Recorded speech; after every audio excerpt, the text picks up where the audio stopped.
भारत सरकार के ग्रामीण विकास राज्य मंत्री साध्वी निरंजन ज्योति गुरुवार को गिरिडीह पहुंची और परिसदन भवन में पत्रकारों से बातचीत की। उन्होंने कहा है कि मोदी सरकार की किसी भी योजना की विपक्ष ने कभी सराहना नहीं की है।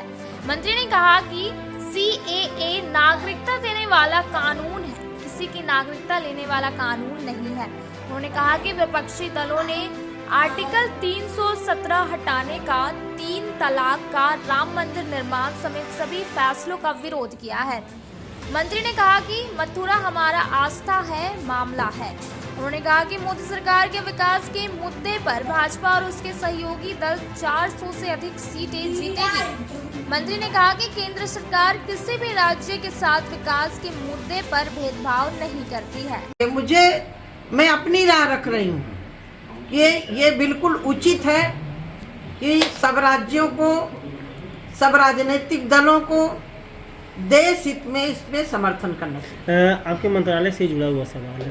पूर्व में जब हेमंत सरकार थे और अभी जब चंपाई सरकार है, चंपाई सोरेन की सरकार, वो अक्सर आरोप लगाती है कि केंद्रीय ग्रामीण विकास मंत्रालय की ओर से कोई फंड सरकार राज्य झारखंड को मिला ही नहीं है पिछले कुछ कई सालों से। देखिए, मैं बहुत विनम्रता पूर्वक विपक्षी सरकारों से आग्रह करना चाहती हूँ। केंद्र सरकार किसी सरकार के साथ पक्षपात नहीं किया। यदि आवास अपलोड नहीं किया तो केंद्र की जिम्मेदारी नहीं है, प्रदेश सरकार की जिम्मेदारी है। मनरेगा का काम हो रहा है, आराम से हो रहा है। राशन वितरण हो रहा है, आराम से मिल रहा है। किसानों का जो डेटा अपलोड करना चाहिए प्रदेश सरकार को करना होता है। पश्चिम बंगाल में अभी आपने देखा कि 25 लाख लोग ऐसे थे जो फर्जी जॉब कार्ड बने हुए थे। राशन का कितना बड़ा घोटाला हुआ।